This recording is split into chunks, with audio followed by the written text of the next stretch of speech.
Bonjour à toutes et à toutes, heureux de vous retrouver à Psy à la maison 98. Aujourd'hui, nous allons voir le sens de la vie. Alors, grande question, hein, le sens de la vie, c'est quelque chose que nous, les psys, on rencontre régulièrement. Les gens viennent nous consulter parce qu'ils sont perdus, ils sont dans le flou, ils vont pas bien, ils sont en souffrance. Donc dans un premier temps, l'objectif, ça va être de stabiliser la personne. Alors pour stabiliser la personne, on va faire en sorte que la personne retrouve confiance en elle, qu'elle s'affirme. On va utiliser tous les outils qu'on peut avoir pour stabiliser. Une fois que la stabilisation va se faire, eh ben, une question se pose. C'est toujours pareil. À un moment donné, ça va mieux et la question tombe. Quel est le sens de ma vie? Alors, je vais aborder la chose pas de façon philosophique, parce qu'il y a, depuis la nuit des temps, hein, dès que la philosophie est née, l'homme s'est posé cette question-là du sens de la vie. Et donc il y a eu énormément de courants, il y a eu le positivisme, il y a eu le romantisme, il y a eu l'absurde, il y a eu énormément de courants. Et à chaque fois, on s'est posé la question, à chaque siècle, hein, à chaque moment de l'évolution de l'être humain, il s'est posé cette question-là, est-ce que ma vie a un sens? Et si elle a un sens, comment trouver le sens de cette vie? Alors, c'est une grande question, je vais essayer de ne pas être trop long. Vous remarquerez que je ne ferai pas d'écrit par rapport à ça, parce que je vais vous apporter mon expérience, je vais vous apporter mon savoir, mais toujours de façon psychologique. Je ne le ferai pas de façon philosophique parce qu'il y a énormément de philosophes qui se sont passés, qui ont traité le sujet, hein. On peut dire Pascal, Aristote, Sartre, enfin, à tout moment de l'évolution de l'être humain, c'est la question qui revient, c'est le sens de ma vie. Déjà, c'est une question que l'on se pose déjà quand on va bien. Alors, quand on va bien, je m'explique, c'est quand on est en capacité de se dire, bah voilà, j'ai fait un travail sur moi et puis ça va mieux. Et maintenant, bah, je voudrais mettre du sens à tout ça en réalité, c'est ça. Donc, cette question-là, elle est compliquée à aborder parce que elle dépend de tout à chacun. Elle dépend énormément de facteurs. Le facteur familial, sociétal, religieux, ethnique, énormément de facteurs. Donc, mais elle tombe toujours. Alors, on va essayer dans cette vidéo-là de voir ensemble comment on peut arriver à mettre ça en mots, hein. Donc, je verrai ça de la façon psychologique et particulièrement psychanalytique. Parce que même dans les courants de la psychologie, hein, entre la psychiatrie, la psychologie et la psychanalyse, il y a des divergences. Alors moi, je vais vous apporter ma vision de psychanalyste. Déjà, si je me pose la question, c'est que quelque part, j'ai la conscience d'être en vie. On est, on vit, on meurt. Ça, c'est pareil pour tout le monde. Après, est-ce que ça a un sens? Et ça, c'est une très bonne question en réalité. Euh, Est-ce que je suis là pour une raison? Est-ce que je suis là parce que ça ne dépend pas de moi? Est-ce que je suis là parce que j'ai une mission? Est-ce que je suis là pour être le dévot de quelqu'un? C'est énormément ce genre de questions qui reviennent. Et la réponse n'appartient qu'à la personne. Mais par contre, on ne peut pas la trouver, cette réponse-là, sans aide. C'est-à-dire que c'est toujours le même souci, c'est qu'on aura toujours besoin d'un regard extérieur pour trouver la réponse. Même si la réponse, elle est personnelle, intime. Donc, comment faire pour déterminer si ma vie elle a un sens? Donc, on va retrouver énormément de choses qu'on a vues ensemble, hein, vous verrez, hein. Ça regroupe tous les aspects de la psychanalyse, de la psychologie. Donc, dans un premier temps, ce qu'il faut faire, c'est peut-être se poser et regarder au fond de soi, en toute sincérité, ce qui a marché et ce qui n'a pas marché. Je vais essayer d'aller un petit peu plus loin. C'est-à-dire que si j'évolue dans la vie et que je ne suis pas bien, c'est qu'il y a quelque chose qui ne va pas. Il y a quelque chose que je n'ai pas compris, quelque chose que je n'ai pas accepté, quelque chose que j'ai pu dénier, refouler et qui m'empêche de vivre. Alors évidemment, c'est pour ça qu'on dit que tout le monde est névrosé, parce que dans la réalité des choses, on se pose tous la question de qui on est. Donc le sens de la vie va démarrer déjà par le fait de savoir qui je suis, avant de trouver du sens. Si je ne sais pas qui je suis, je ne peux pas donner du sens à ce que je suis. Donc la démarche va être de pouvoir trouver qui on est. Alors ça, c'est pas, vous allez me dire, c'est des belles paroles, mais c'est compliqué. Oui, bien sûr, ouais, je suis d'accord avec vous, hein, c'est compliqué. Parce que c'est une démarche qui n'est pas facile. Elle est vraiment pas facile, elle est difficile, dans le sens où il va falloir que je regarde les choses avec honnêteté, qu'elles soient bonnes ou qu'elles soient mauvaises. Donc ce qu'on peut faire dans un premier temps, hein, c'est regarder sincèrement, en toute sincérité, ce qui fonctionne, ce qui ne fonctionne pas. Regarder mon schéma de vie, mon schéma familial, parce que ça intervient. Hein. On est parce qu'on est issu de deux personnes, le père et la mère. Et on va être imprégné du père et de la mère. Et donc on va être dans le mimétisme, dans l'identification du père et de la mère. Et donc on va avoir tendance à répéter le schéma familial. Donc si le schéma familial me convient, eh ben, je peux le répéter, ça sera positif. Si le schéma familial ne me convient pas, à ce moment-là, ça va être compliqué. Ça va être compliqué dans le sens où il va falloir que je brise la chaîne du schéma familial. Et là, on l'avait déjà vu dans une vidéo, hein, la peur va intervenir. Pourquoi la peur va intervenir? Parce que je vais aller devant l'inconnu. Et l'inconnu fait toujours peur. Parce qu'on ne connaît pas. Par contre, si je n'agis pas, si je n'essaie pas, je ne pourrai pas en sortir.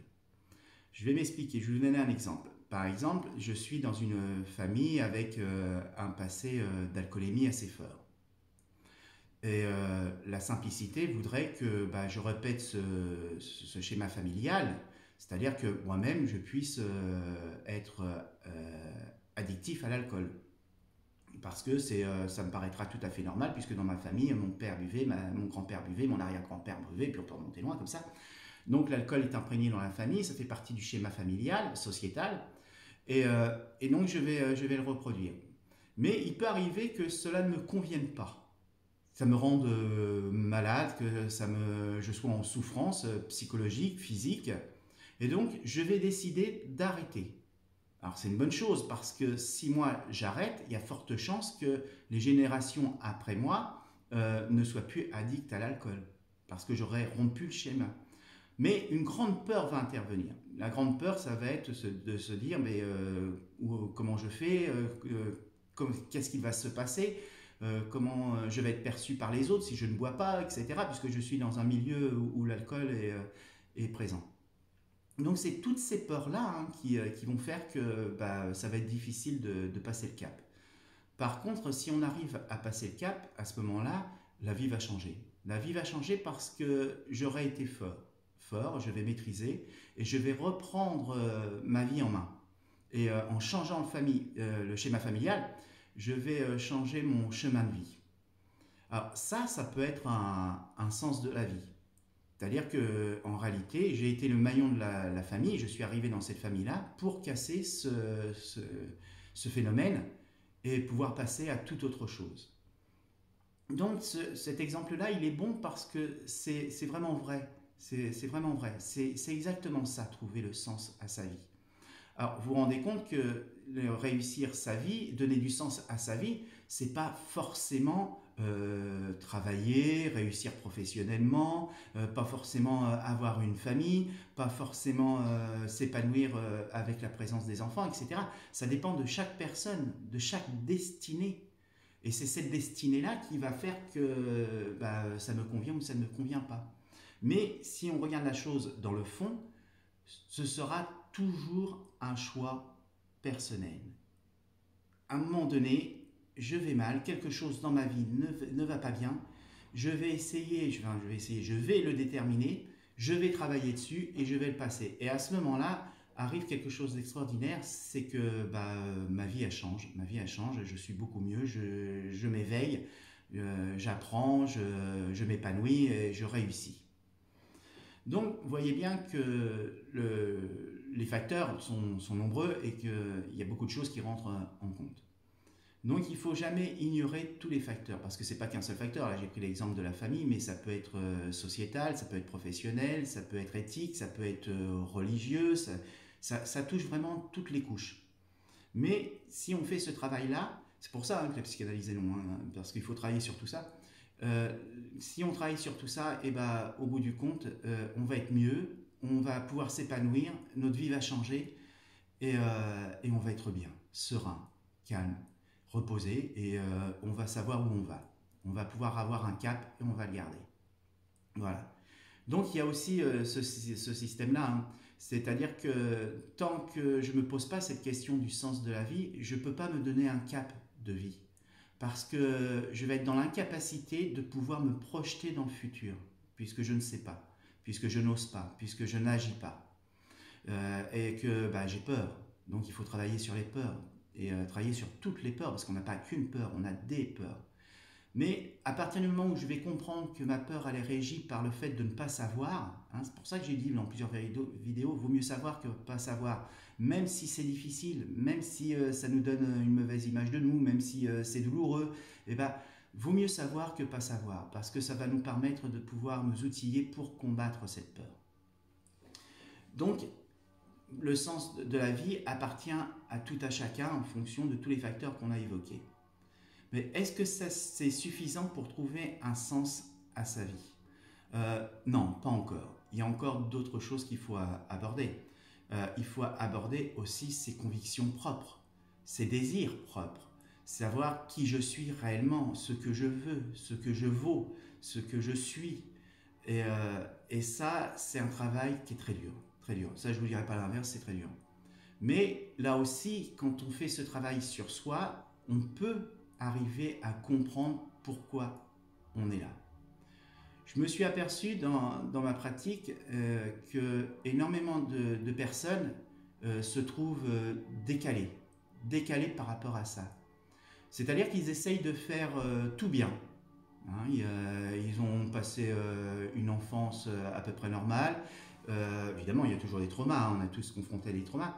Ils ont passé une enfance normale, mais ils ont fait des études, ils ont eu leur bac, ils sont allés à l'université, ils se sont mariés, ils ont eu des enfants, ils ont eu à acheter une maison.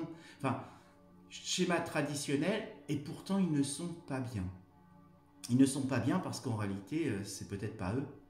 Ils sont peut-être pas faits pour ça.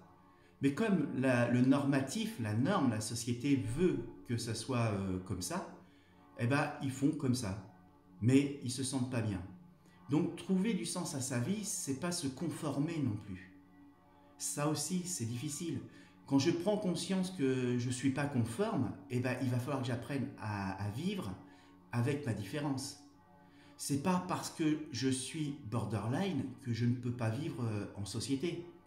Par contre, prendre conscience de mon état borderline, hein, de mon état limite, va permettre de faire en sorte que ce qui était au départ un handicap, hein, quelque chose qui me décalait, qui faisait que j'étais pas bien, que j'arrivais pas à m'intégrer socialement, si j'en prends conscience, que je l'accepte, à ce moment-là, je peux en faire une force.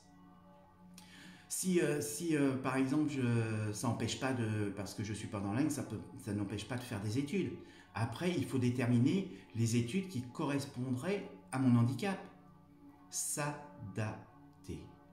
Se regarder en face, comprendre, accepter et après s'adapter. Ce qui était une faiblesse peut devenir une force.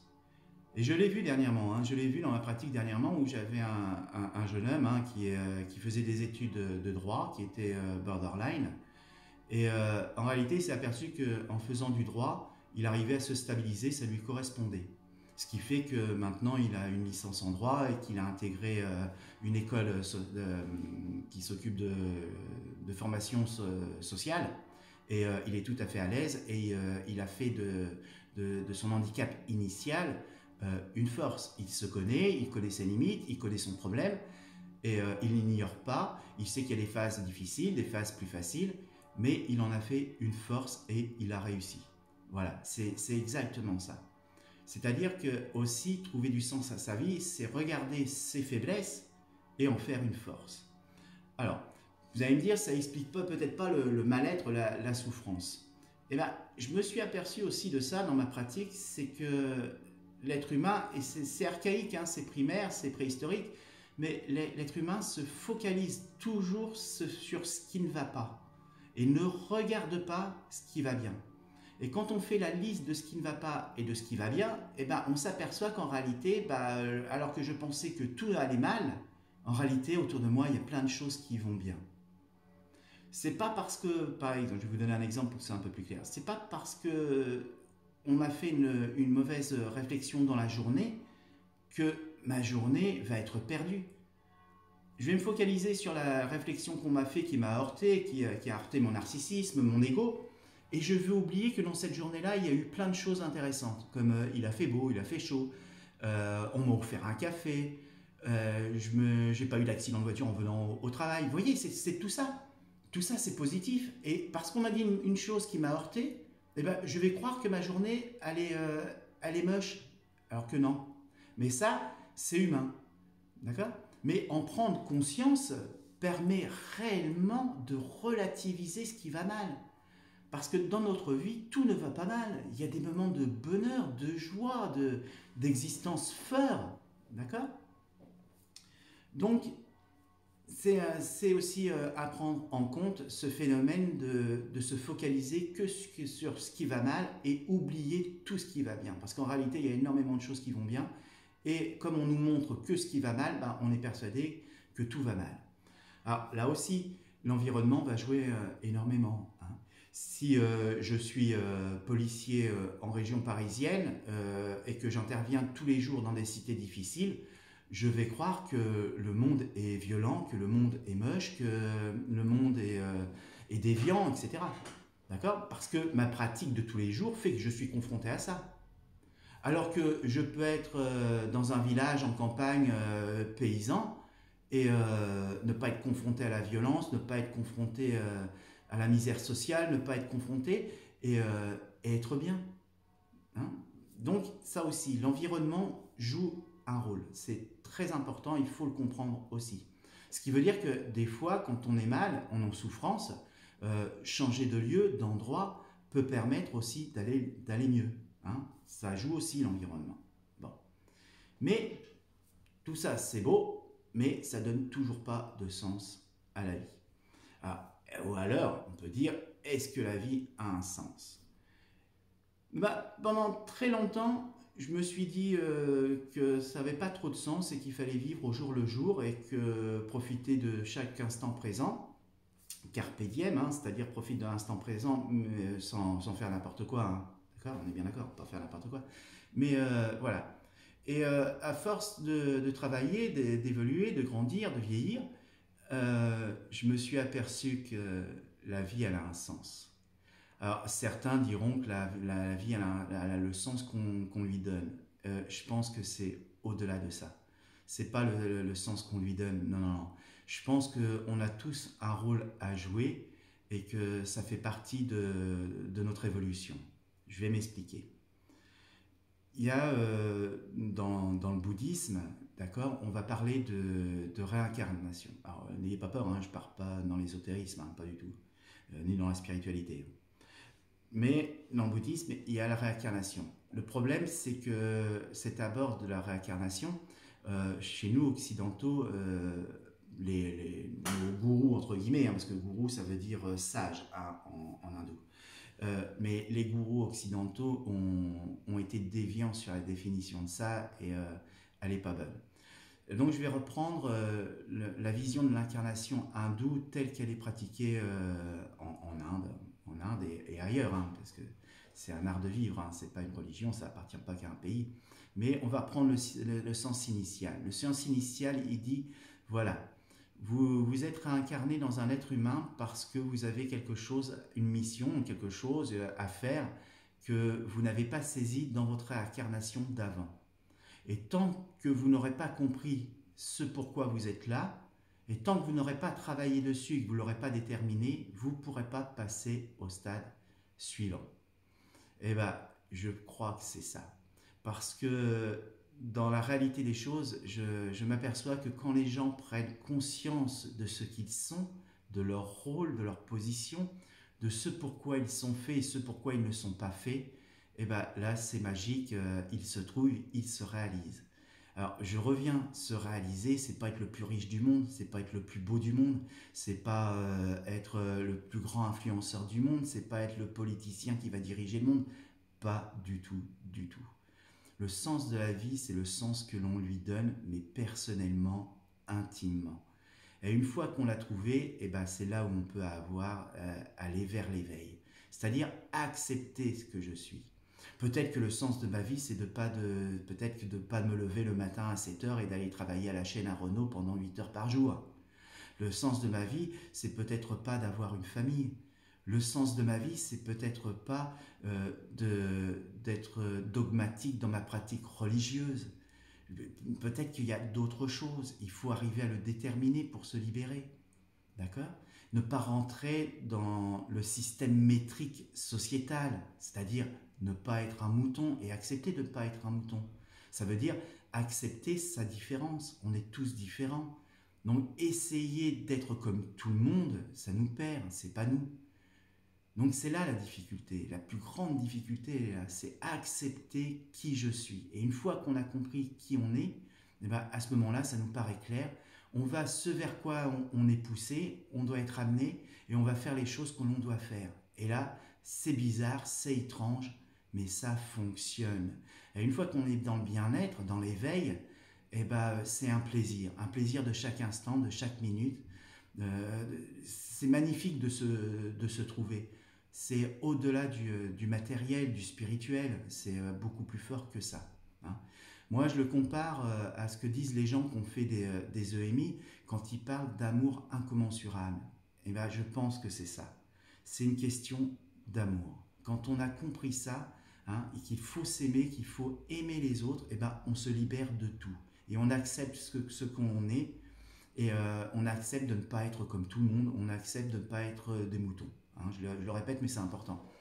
Donc, libérez-vous, faites ce gros travail sur vous, et vous verrez, vous allez trouver le sens de votre vie. Parce qu'à présent, j'en suis sûr, il y a un sens. Naître, vivre, mourir, sans qu'il y ait de sens, j'y crois plus.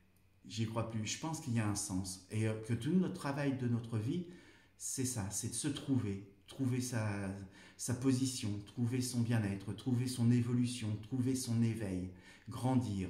Et une fois qu'on fait ça, eh ben vous allez voir, hein, tout change. Hein, la relation aux autres change, la relation à soi-même change. On est bien dans ses baskets, hein, on est heureux de vivre. Alors, je ne dis pas que c'est un bonheur constant, c'est faux. Hein. La vie, elle est dure. On le voit bien actuellement, encore plus actuellement que ces 30-40 dernières années. Actuellement, on vit des moments difficiles. Donc, la vie, elle est dure. Je ne dirais pas l'inverse. Mais par contre, ça n'empêche pas que la vie, elle est belle. La vie, elle est vraiment très belle. Et je vous le souhaite de retrouver ça, de faire ce travail sur vous. Alors évidemment, ce travail d'éveil, il ne peut pas se faire tout seul. On peut se sentir fort, hein, on peut être fort de caractère, on peut être stable psychologiquement, et se dire, mais moi je vais y arriver par moi-même. Non, non. Non, parce que si l'être humain, il n'est pas tout seul sur Terre, hein, si on vit en société, c'est qu'on a besoin des autres, on a besoin de regard des autres, on a besoin des conseils des autres, on a besoin de l'expérience des autres, on a besoin de tout à chacun, de tout à chacun. Individuellement, on n'y arrive pas, d'accord ? Si on regarde ce qui se passe actuellement, on n'y arrive pas parce qu'on ne s'entraide pas. Alors, s'entraider dans le sens du terme où on ne s'écoute pas, on ne se parle pas, on n'échange pas, on n'a pas de cohésion sociale. Quand on aura compris ça, qu'il faut de la cohésion sociale, je pense que les choses vont changer, et vont changer très vite. Voilà. Donc, je vous souhaite de trouver un sens à la vie. Quant à la réponse à la question du sens de la vie, oui, il existe un sens, mais c'est à vous de le trouver. En toute honnêteté, c'est pas facile, c'est très dur. Faites-vous aider, faites-vous accompagner hein, là où vous voulez. Hein. Il y en a qui le trouvent dans la religion, il y en a qui le trouvent dans l'athéisme, il y en a qui le trouvent dans le professionnel, il y en a qui le trouvent dans le social, il y en a qui le trouvent dans la religion, enfin, peu importe. Hein. Principal, c'est de vous trouver. Une fois que vous aurez trouvé, vous comprendrez le sens de votre vie. Et ça, c'est hyper important. Voilà, j'espère que vous aurez compris un peu ce que j'ai essayé de faire passer aujourd'hui. Je vous souhaite un bon week-end. Prenez bien soin de vous, de votre famille. Et je vous dis à bientôt. Si nécessaire, je referai une vidéo, je reviendrai là-dessus hein, pour expliquer un peu plus. Mais après, la vidéo elle va être trop longue. Il y a tellement de choses à dire et à découvrir. Voilà. Ne perdez pas espoir, hein. Rappelez-vous, hein. Il faut toujours garder l'espoir, hein. C'est un moteur. Et vous finirez par trouver le sens de votre vie. Je vous le souhaite, hein, je vous le souhaite grandement parce que ça change la vie, ça change tout. Et on est tellement bien une fois qu'on a trouvé ça. Alors, bien, pas matériel, hein, c'est bien spirituellement si vous voulez, bien dans la conscience, bien dans ses baskets, bien dans son bien-être, bien dans son corps, bien dans sa tête. Hein. Voilà, je vous souhaite que du bien. Merci d'avoir écouté. Au revoir, à bientôt.